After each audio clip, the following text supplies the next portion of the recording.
Hello students, आज हम देखेंगे स्टैंडर्ड 12 के चैप्टर 3 का टॉपिक नंबर 3.6 ओम के नियम की सीमाएं। ठीक है, तो हम इसमें 3 पॉइंट्स हैं, 1 बाय 1 तीनों पॉइंट्स को देखेंगे और समझेंगे।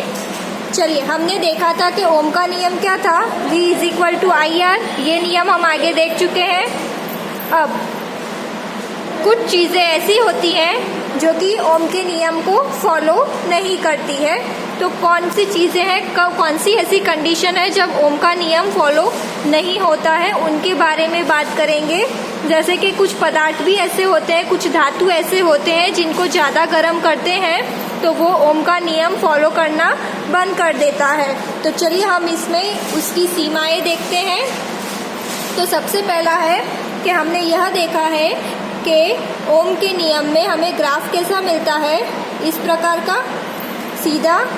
ये हो गया VI, मतलब कि जैसे जैसे V बढ़ता है वैसे I बढ़ेगा, जो कि हम अपने इस सूत्र से भी बोल सकते हैं कि V बढ़ेगा तो I भी बढ़ेगा। लेकिन कुछ पदार्थ में कुछ धातु ऐसे होते हैं कि जिनको अगर ज़्यादा गर्म हो जाता है तो वो पिघलना चालू कर देता है। तो क्या होगा, सीधे जाने की बजाय वो थोड़ा सा क्रॉस में चला जाएगा। ठीक है, तो यहाँ तक तो उसने ओम का नियम फॉलो किया है, लेकिन इसके आगे जब वो ज़्यादा गर्म हो गया तो वो ओम का नियम फॉलो नहीं करता है। तो ये उसकी पहली सीमा है। चलिए इसको हम देख लेते हैं। तो हमारी पहली सीमा क्या है, V की I से आनुपातिकता समाप्त हो जाती है, मतलब यहाँ तक वो फॉलो करेगा, इसके बाद समाप्त हो जाती है। चलिए अब दूसरी सीमा क्या है, चलिए दूसरी सीमा है डायोड, जिसके बारे में आप आगे डिटेल में पढ़ोगे। तो अगर डायोड होता है तो उसमें हमें किस प्रकार का ग्राफ मिलता है, कुछ इस प्रकार का। ठीक है, मतलब कि ये कीमत हो गई धनात्मक के लिए और ये कीमत हो गई ऋणात्मक के लिए। तो अब इसमें क्या होता है कि कुछ कंडीशन में डायोड जो होता है उसमें धनात्मक की कीमत तो हमें मिल रही है इसी प्रकार, लेकिन ऋणात्मक क्या हो जाता है, कुछ इस प्रकार मिलता है। ठीक है, तो यहाँ पे धनात्मक में वो ओम का नियम फॉलो कर रहा है, लेकिन ऋणात्मक में ओम का नियम फॉलो नहीं कर रहा है। तो ये उसकी दूसरी सीमा है कि V के लिए धारा I, तो V का परिमाण स्थिर रखकर इसकी दिशा बदलने पर विपरीत दिशा में I के समान परिमाण की धारा उत्पन्न नहीं होती। यहाँ पे देखिए, जैसे जैसे मान लेते हैं ये V है, ये I है। ठीक है, तो V और I हमने बढ़ाया तो ये दिशा में तो बढ़ा है, लेकिन जब हम दिशा बदलते हैं, ऋणात्मक दिशा में आते हैं तो ओम का नियम फॉलो नहीं होता है। तो चलिए इसको भी हम देख लेते हैं किस प्रकार लिखना है।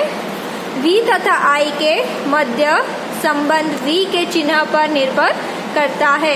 V के चिन्ह पर V धनात्मक होगा या ऋणात्मक होगा, उसके चिन्ह पर निर्भर करता है।